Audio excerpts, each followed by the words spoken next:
What is up, everybody? We are back for another Palm City Chucks basketball episode. Oh, yeah. Tonight, we are going to be doing a bit of a deep dive on our two favorite teams. Myself, the Boston Celtics, and Kris, the Philadelphia 76ers. Oh, yeah. Garbage. Um, Feeling good, baby. Feeling good. yeah, we're going to kick it off with that. So I'm going to pass it off to Kris here to start with the Sixers. How do you feel about the team this year, man? We got a little bit of data on him to this point. Yeah, it's been tough to watch so far. I'm not gonna lie, really tough at times. Um, but I'm enjoying it. Yeah, I'm sure you are. But the main thing I'm gonna lead off with here is the gift of playing in the East, because we are 4 games back from the 4 seed right now with how bad we have played. And we are only 5 games back from the 3 seed. I will take that, man. We're playing like garbage, so my gosh. I mean, we're like 2-10 right now, I believe. Maybe 2-11. It's just not pretty. But, we got JoJo back. Hasn't looked great his return. He is not. Yeah. Really seems like a lack of effort too. Like it's tough. It's tough to watch. We know he has, problems like being motivated, I'll say. He's shown that in the past. The last few years, probably 2-3 years, it felt like that was going away. Like he kind of was just a dog. And, scoring champ 2 of the years, was on pace to be last year. And, it seemed like those days were behind us. So it's pretty frustrating to see that since his return. And you're seeing a lot of classic Embiid stuff, and it looks bad when it doesn't go his way, like fishing for fouls and stuff like that, like just taking bad shots, just hoping for free throws. And I cannot stand the way that man plays basketball. Hey, I'm with you. I've said it a million times. If he wasn't a Sixer, I would hate him. But, he is, so I love him. And, he has done very well for this team. And, he put us on the map. We were in the shitter for many, many years. And, he got us out of that. And, we're still in the bathroom, but we're not in the shitter. So that's nice. We can breathe again. But yeah, that's really the main point I wanted to bring up is, as bad as we've played, it is still right there. We can get in playoffs, and, we could actually end up with a decent seed, which, as we just dropped game after game after game, it started to feel like, hey, like, all right, there's only so many games in the regular season. Like, we're really digging a hole here. But yeah, you look at the standings in the East, and it's open. I mean, we get them back. They actually play so they can please develop some chemistry. Like, this team has no chemistry right now, and it shows. But, if they get healthy, they stay healthy, we can get some chemistry, and then, I think we have a good shot at, making a run in playoffs, maybe actually winning a round or two. I mean, let's not get ahead of ourselves here, but you're right. Playing in the East possible. This year is a gift. It's such a gift. You look at the West, I mean, my gosh, we'd be buried. It would already be like, Embiid, don't bother. We'll try again next year.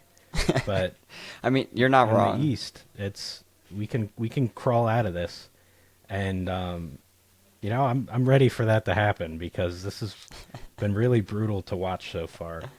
I'd love a return to like the 2011, 2012 Sixers or something like that. Like 12 wins. Yeah. Jeez, dude, those were rough times. Yeah, Michael Carter-Williams days. Yeah. Well, I always like I don't know if I went over it or not in our first episode, but me in NFL, I got a few teams I like to follow, Eagles being top dogs, but like the Rams and Bears as well. NBA is much the same. I like the Sixers first and foremost, but I also like the Spurs and the Grizzlies. So the Spurs back then were huge for me, dude. Huge for the mental. They were great. Big Pop guy. Sucks what happened to him. Yeah. Too. That's really a shame. I hope he can get well and get back on the court, because he's the GOAT. But yeah, anyway, back into the Sixers here. Wrote down some stats of the leaders of the team so far. For points, it's Maxey 27.6 points per game. That doesn't come as a surprise. He was the lone wolf to start the season, so plenty of shot attempts. Bound to make some and end up with a good point total. For rebounds right now, it's Drummond 9.5 a game. I expect it to stay that way unless Embiid starts trying, because since his return, he's not going after those 50-50 balls. Is it fair to say that the Sixers turning their season around could correlate with Embiid taking over that stat because he needs to try for them to succeed? Oh, 100%. Yeah. That's no secret. I mean, getting George, Maxey's looked great. Shout out rookie McCain. He's looked really good. But you still need that main piece, and that is Embiid. There's not a doubt about that in my mind still, even with how Maxey has progressed the last few seasons, and Paul George, future Hall of Famer. I mean, he's got it all, but with the age and everything, it's still Embiid's team. I hope he feels that. I feel like Sixer fans, Philly fans, we're tough, and I feel like we're getting to him a little bit.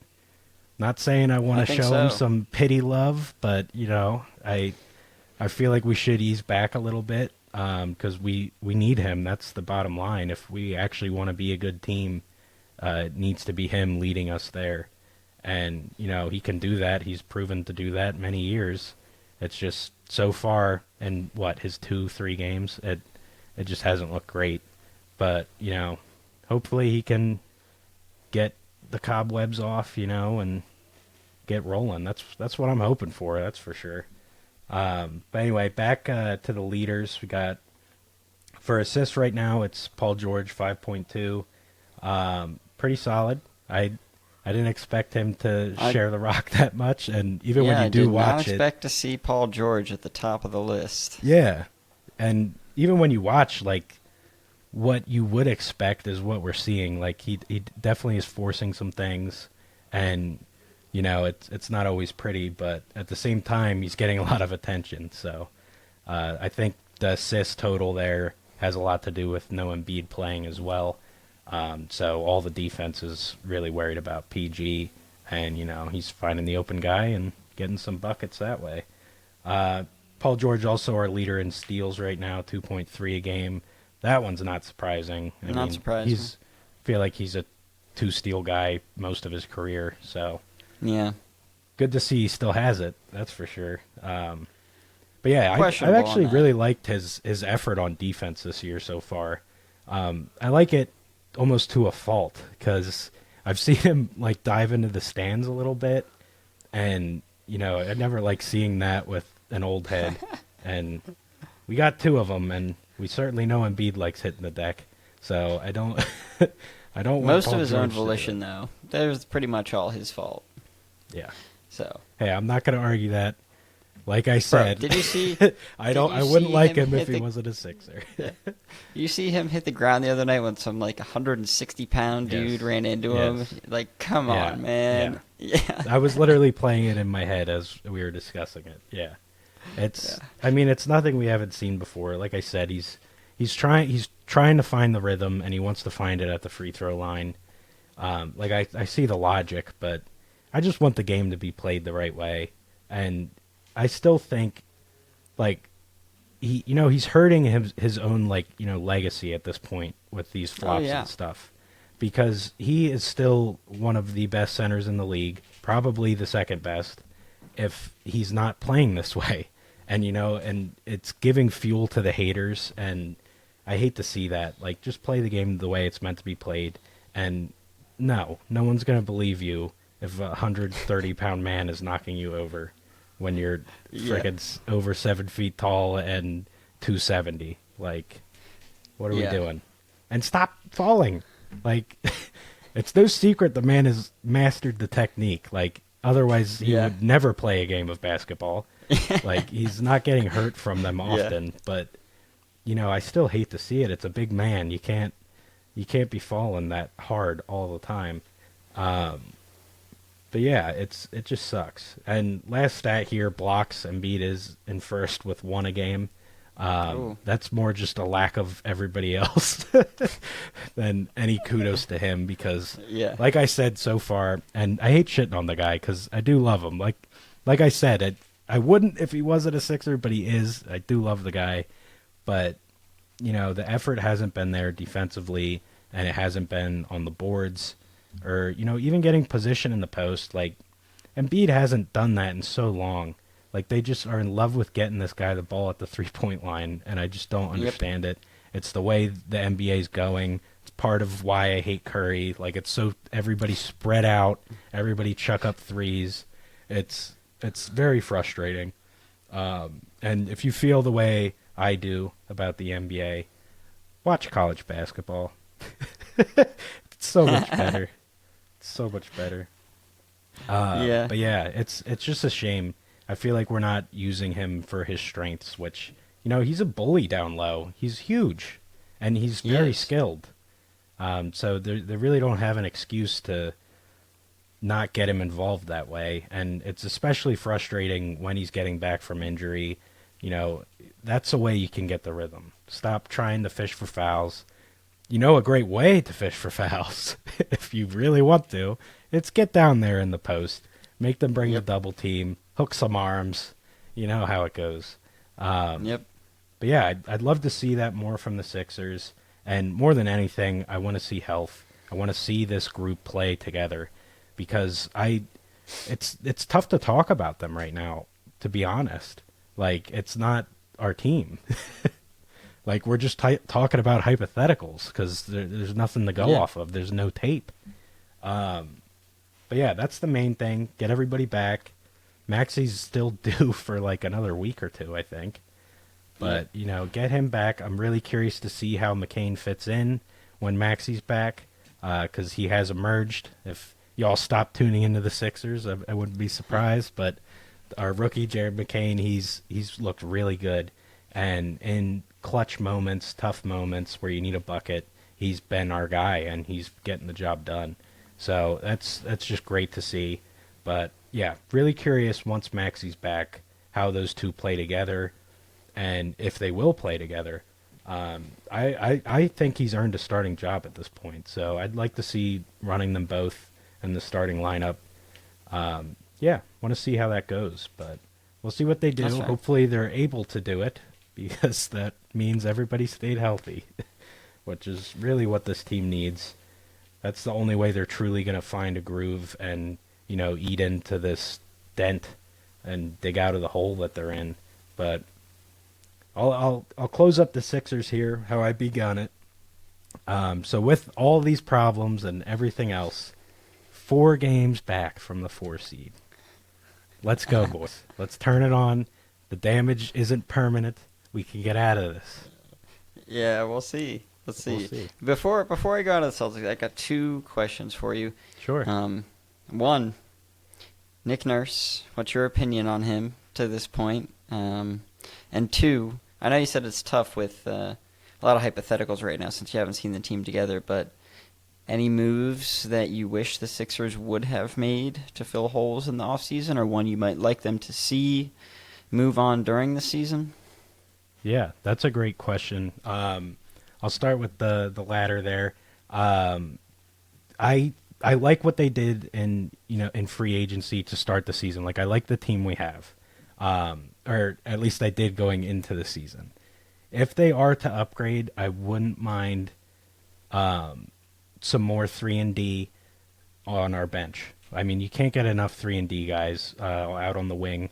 I think that would be a good move because I haven't been that impressed with Caleb Martin so far. He seems kind of like a streaky guy. He's definitely active on defense, but I wonder about him on offense. I've seen him make a lot of boneheaded plays, turning the ball over in moments when you can't do that. And to Nurse's credit, I feel like he has to play him. There's really nobody else to put in there. And we're an old team. Like, you got Lowry off the bench now, or starting either way. I mean, the guy's not going to pull major minutes. Reggie Jackson, similar story there. He's barely played so far. I would actually like to see him more, especially with Maxey down. But yeah, I think our team is enough, honestly. But again, like you said, those hypotheticals. That's Yep. that's if our main group of three guys can come together, get chemistry, and do what we've seen them do for years. If they can do all that, I feel like we have enough, especially to do decent in playoffs. Because as we know, as the rounds go on in playoffs, which maybe the Sixers don't know that because they they don't survive long enough. But you're playing less and less guys as the rounds progress. So round one, like depending who we're matched up with, like if you want to say we managed to get the 4 or 5 seed, well, that kind of matters honestly because if, Yeah, a little bit. well, yeah, I mean honestly, either way, you get the 4 or 5. It's really so early, you don't really know who we're gonna play, but that caliber of team, I feel like we could get away with running like 8 guys, 9 guys, something like that. But then as the rounds progress, like I said, you trim it down to 8 where you're only playing like 8 guys. But, initially I feel like we have enough to be a good regular season team, have a good regular season record. Barring we get this chemistry, get these guys going. Because, I mean, the season started, it feels like the Sixers are in July right now. Like, we didn't get the memo that the regular season begun. Nope. But yeah, I really don't mind the team. And like we said, it's really tough to say right now because they haven't really played together. And then your Nurse question. I really like Nurse. I really liked him when he was the Raptors head coach. I thought, obviously Kawhi was a big reason why that got done. But I thought he, really elevated that team better than they should have been. And I think anytime a coach is helping the team play better than they are, I mean, it's a good coach. Tough to say he's done that for the Sixers so far. But yeah, I believe in the guy. I think it's a lot better than Doc Rivers. Doug Collins, you could go through some Sixers past coaches where it wasn't so pretty. But yeah, I think he's deserved like the rest of the season if that's what you're asking. No. I don't think he should be fired by any means. I was just Okay. curious of your general thoughts. But Oh yeah. In general, I'm a fan of him. But yeah, there's a lot to be told. We'll see what he does with this group. If they can get healthy and they're actually playing like 20 straight games together, or I feel like I'm in fantasy land. But if that happens, I think we'll see how he's a good coach. He hasn't really been put in an opportunity to be a good coach with what lineups he's rolling out the door with. So yeah, kind of another non-answer to your question because it's just we don't know what this team is yet, and I really want to find out. yeah, I mean, I guess we'll see. It's a lot of Yeah. money in that starting lineup. So, There is. There's a ton, and there's a lot of old heads. I mean, yeah. I'm not in love with it, but we had it's no secret the window's closing for the Sixers. I mean, Yeah. you don't have a 7-foot big guy who plays the way Embiid plays and plays at that level for 12 years. Like that just doesn't happen. And he's already been playing at a really high level for like 6-7 years, something like that. Something like that. Like yeah. it's the window is closing, and they know it too. That's why Paul George happened. I mean, he doesn't happen to a young team. Like that's not a signing that's made. Yeah. But yeah, they know the window's closing. It's happening. It's gonna be Maxey and McCain in 5 years. Like that's what we got. So, we got to make the noise now, and that's part of the frustration because they're not on the court, so we can't make the noise. I think you got this year and maybe next year, and then the window Yeah. slams Oh, I'm shut. right with you. I'm right with you. Yeah, it's not. Don't get it twisted. It's not the length of Paul George's contract. Yeah, it's not. 'Cause, Yeah, no. yeah, even that last year, I'm sure we're gonna try like hell to get out of it. But it's happening. It's make or break time. I like our coach enough. I like the group.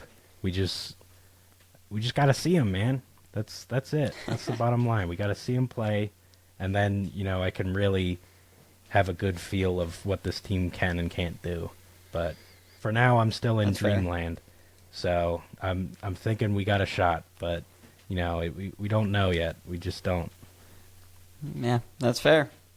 That's fair. I mean, we can hop on over to the Celtics now. I mean, as we sit here this evening talking about them, they sit second in the East at 11-3, behind only the undefeated Cleveland Cavaliers at 14-0. Which that's good for them. I mean, I'll start this off by saying that's tough to do. Yeah, me either. Yeah, I mean, I'll start this off by saying I'm still not scared of them, and we do have our next game is against the Cleveland Cavaliers, and it's an NBA Cup game, so a little bit extra sauce added to it. That is nice. So I would love to hand them their first loss of the year. I don't know, actually. I don't think so. I actually think it's in Cleveland. Might not matter, honestly, dude. Yeah. It didn't even have to be a cup game. Like, the Celtics definitely have that one circled on the calendar. Like, they want to take out the undefeated team. And, of course, they're ahead of them in the conference, so even more reason to go after them. Yeah. But moral of the story on the current state of the standings, I'll sum up how I see this season going for the Celtics really quick. Even if they do finish second seed, which I don't think will happen, I think they'll move up to first. I'm very confident they represent the East in the NBA Finals. I mean, as we said earlier, the West, once we get to the finals, some of those teams are pretty good and scare me a little bit. I still think that the Celtics are the best team in the NBA. I'll preface my roster breakdown with that statement. But there are some teams in the West that could pull off what I would consider a bit of an upset. Like the Thunder, for example, scare me quite a bit, especially if Chet comes back from his injury healthy and looking good like he was before he got hurt, but we'll see there.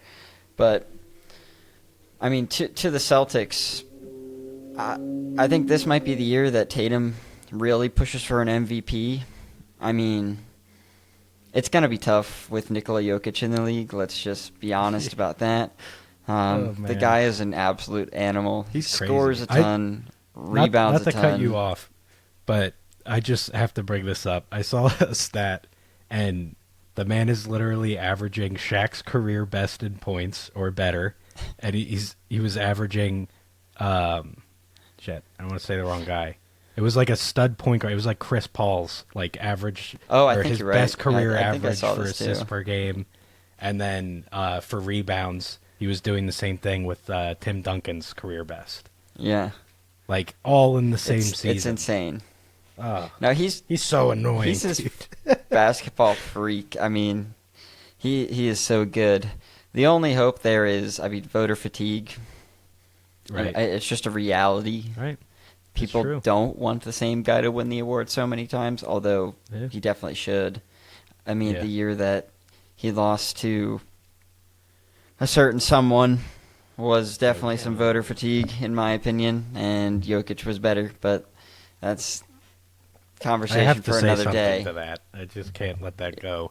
No, I agree he should have won that year, but there was a year where I thought Embiid should have won and Joker won. I believe it was Joker's second year winning. But I do agree. The year Embiid won, I think Joker should have won. But, it was a big deal being the scoring leader. I think that's really what got Embiid that one, because it was the first time since Shaq, I think. And, his numbers were better than Shaq's. So, I really think that got him. But, the guy's a stud. I mean, have you seen his, career plus minus and stuff like that, compared to... No, but I know it's insane. I mean, my gosh, he is ridiculous, yeah. Well, no matter how you slice it, if you look at, career best plus minus, I think he's literally number one, and it's, LeBron at 3, Wilt at 2, and, all this crazy, which I don't... And that's with so many no way years they did left plus minus for Wilt, but, over a career to be ahead of the king, that's crazy. And then I also saw one where it was by season, and it's just each one of his seasons is in the top 10. It's insane.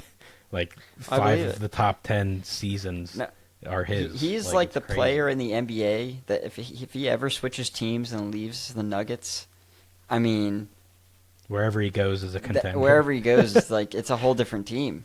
He's the Yeah. one player where it's just like we've got to play a whole different style of basketball here now. Like this is I really a like his different style squad. too. Oh, yeah. Because I was a It's former awesome. hater. Like I did not like him. I was an Embiid guy for the longest Oh, I time. know. I know. Yeah, you know better than anybody. We had many discussions. But yeah, over the last 2 years, I've joined Team AJ. Yeah, Joker's definitely the better center. Shit, I forget what I was saying. But yeah, he's a stud. He's one of a kind. Oh yeah, just his like mindset and just how he is about it. Yeah. Like he could give a crap that he's doing what he's doing. Like, Oh he yeah, just I does mean what he it is takes a to he win, is a horse and he guy, just- bro. Yeah, yeah, he Horse is. guy playing basketball is a side hobby. Like that is Yeah. what's happening here. It's Uh, awesome. It's crazy. But yeah, but anyways, how are like people so talented? no, it's nuts. But anyways, to bring that back to the Celtics, I was saying like Tatum, if he continues to put up the current numbers he is, which I'll get to in a little bit, and the Celtics win 66 to 65 games and win the East, I mean finish first in the East. It's a regular season award, so we'll say get first seed in the East. With voter fatigue tied in, maybe there's a shot in there. But I mean, Yeah. we'll see. We'll see. I feel I like mean, people two of those are, number. I feel like people are dying to give Luca one too. You definitely got to Oh, worry about him 100%. a little bit. Yeah.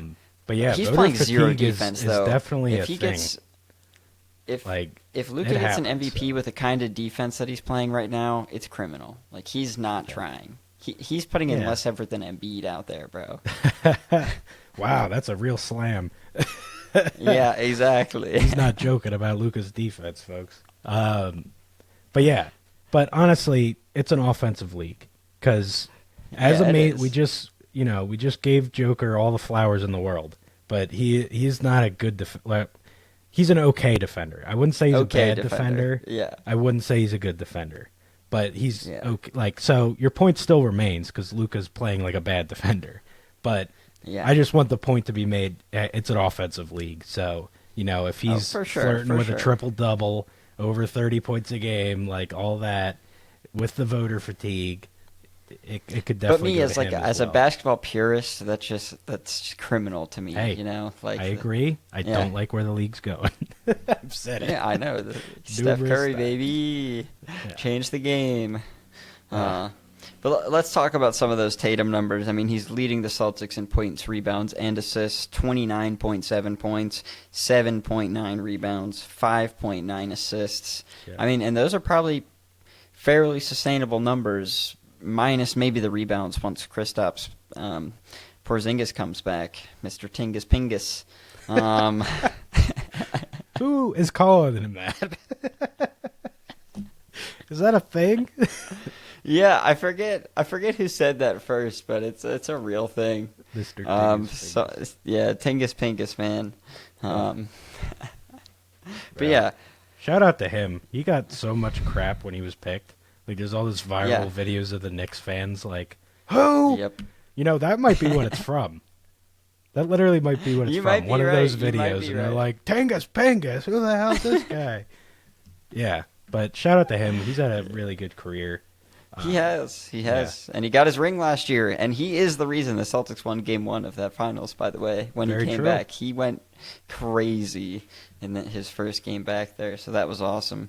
And you got to put that in perspective when you're thinking about the Celtics right now. Is they don't have Kristaps, and I mean they didn't for a lot of last year, and it was totally fine. He was there when it mattered, and the It's rest a good of the team position to be in, man. is good enough without him to Yes. continue to win games and get themselves in a 1 or 2 seed at worst. As you said earlier, the Sixers are like 2-11 and only 4 games out of 4th and 5 out of Yeah. 3rd or something like that. So with the Celtics being 11-3 and the Cavs 14-0, it's kind of seems like they're going to battle for 1-2 and the rest of the East can figure it out.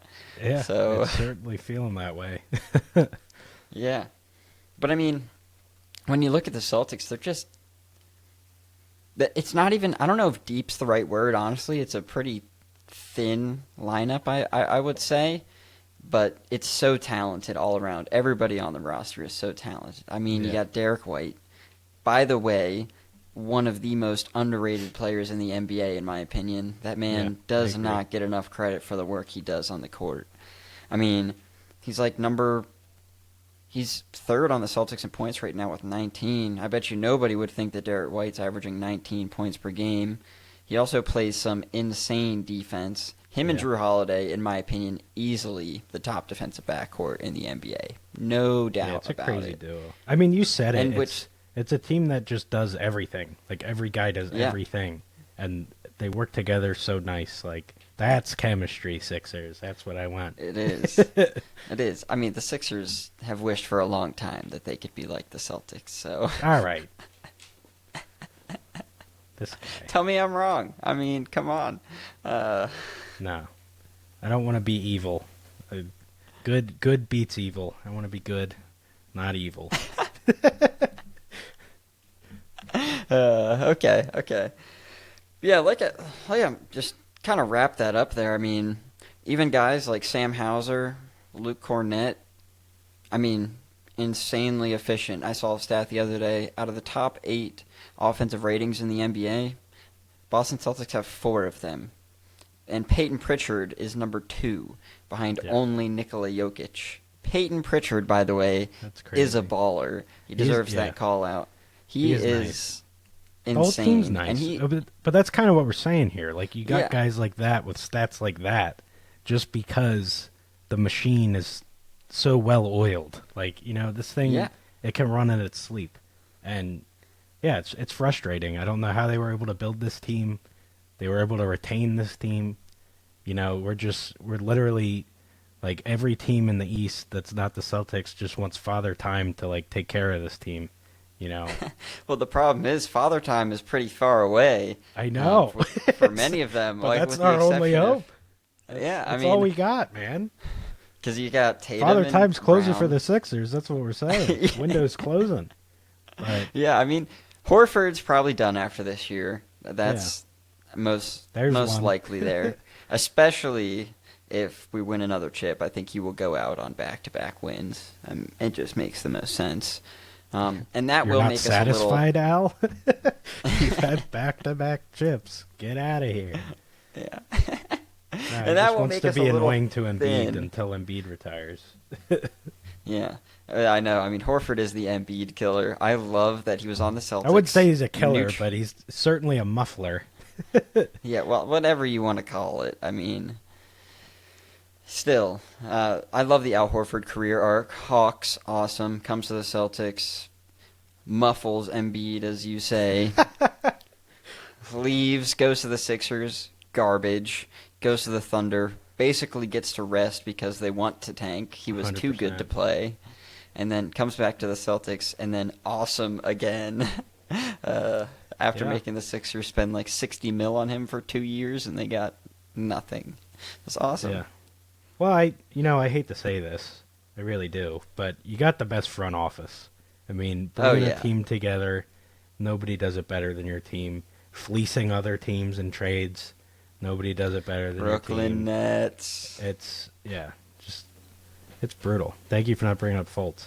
But yeah, it's ridiculous, and it sucks when your most hated team is running so well up top because up top it really matters. They put these teams in 100%. Positions to win, and that's exactly what they did. And as we're saying, like, I mean, what's your window? You think? Like, you got many years. You could build a dynasty here.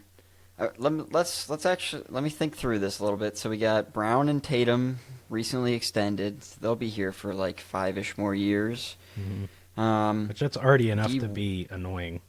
Yeah, D. White, I'm pretty sure we just extended for 3 more. So I'd say at least 3 more. The only thing that could create holes are Kristaps and Al Horford. We will need to find a new solution at the big man position. But honestly, while having a guy like Porzingis makes it insane, even just a guy that plays really good defense and can rebound is probably enough for the offensive firepower we've got elsewhere.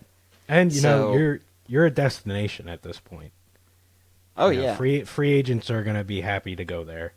Absolutely. There's so many. This is another one of my problems with the NBA. The amount of old heads in circulation. Like, we just don't see these new guys enter the league. Like, you got Jeff Yep. Green level players playing for 30 years, and like it's Yep. just like it's so annoying. And you don't see these new guys come in, but that's exactly what can help a team like the Celtics when these guys do retire, or for Porzingis, Hmm. get banged up constantly and all that. You can get these old guys that are good at like two things that your team needs, and Yep. you get that and you fill it, and it's great. And No, yeah. that does wonders for teams, and that's part of why you're so amazing, is that you haven't needed to do that, because like I said, everybody Nope. does everything. Like, No, it's it's great. really And an amazing situation you're in. I really wish I was you. I mean, you're not the only person, so. Yeah, yeah. Me and 28 others. Like, Yeah. we all frickin' want that. I mean, yes and no. I guess Thunder fans are pretty happy where they're at, and Yeah, that's true. there's a few that are happy, but the grass is certainly green in Boston. Excuse me. Yeah. But, And I mean, I kind of want to expand a little bit on your point about the front office just being the best, because I totally agree with you. And something that's often overlooked in the success of NBA teams is the back end of your roster. It becomes a little less important, as you touched on a little bit earlier with playoffs, when your lineup thins. Mhm. But for the regular season, finding good quality players that fill their role for cheap so that you Yes. can pay big money to your stars is such an Yeah. important quality that is often overlooked. It's what allows you to It's keep huge. those big name guys and still compete, because you actually have serviceable guys that can Right. come in to give them a break. And- And the yeah, Celtics have exactly. done They- just they can an get their feet excellent up. job of that. Yeah, it's an not excellent it's job not a of that. grind all season when you have that. Yeah. And yeah, like you said, that does numbers. I mean, you finish as a top 1-2 seed in the East, and there are games where your guys aren't even playing like most of the fourth quarter. Like, Yep. it's pretty freaking sweet. Yeah, it's great. I mean, the Celtics got, Peyton Pritchard, Sam Hauser, Luke Cornett, and those last two are the other two besides Tatum and Pritchard that are in the top 8 in the NBA for offensive efficiency, such as when they're coming onto the court, they are doing their job. I Yeah. mean, you got Neemias Queta, who's been a very pleasant surprise and makes me a little less worried about the big position. He is balling out so far this year, honestly. He started to show flashes last year, and he's doing a lot. Horford's being old Horford now. Shoots threes, can handle the ball a little bit. So, which Al Horford becoming a three-point shooter, and basically that's all he does, is not a career arc I saw for this man No. like 10 years ago. Thanks, Steph Curry. Thank you, Steph. Chris's favorite player in the NBA. If anybody ever wants to send him a gift, a Steph Curry jersey is a great idea. Dude, I don't want to yeah. disrespect the fans like that, but I will Yeah. burn that and we will post it. Yeah. Yeah. But I mean, No, I can admit he's a great player, and he is, but I just don't like, I would like him a lot more if he was the only one doing this and Golden State was the only team playing this way. But like, he really affected the whole league. yeah, he did. It's crazy, and not many guys have done that. There's probably like 4 all time that literally changed the game, and Yeah. he's one of them.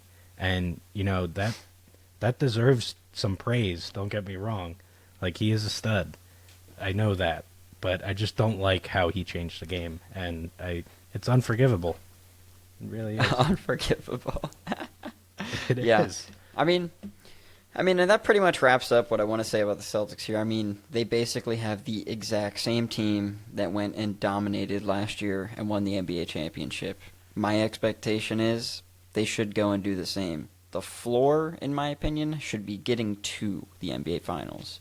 None of these East teams should be able to get in their way, respectfully. I mean, they shouldn't. That is fair expectation. I mean, if any team in the East ends up representing the East and it's not them, they messed up. Like, Yeah, they were a 100%. disappointment. Like, it's that simple. I agree. And you said it well. Like, you think they're the best team in the whole league. That's fair. They just won the whole league. But, you know, like you said, there are some teams in the West that are scary. And if they're to get there and lose, like, obviously disappointing for you, but it's not a huge deal. Like, you did what you were supposed to do. Yeah, I agree. They are supposed to win the East. If they don't, it's a disappointment. If they make the finals and lose, I don't think that's a big deal. You don't need to make any changes. Like, let's run it back, try again. I agree. Yeah. All right. I mean, I'm just looking forward to the rest of the season. I'm excited to see how it plays out. I hope the Sixers do not turn it around. I want the regular season to start. I'm still in preseason, man. Well, I mean, you wish you were still in preseason, but you're still looking at a team with 2 wins through 13. So there is that. That's gross. Yeah. It's gross. All right, everybody. Thank you for listening in. This was fun getting to talk about our Sixers and Celtics. And we'll be back again soon with another basketball episode. See you, everybody. Later, PCC.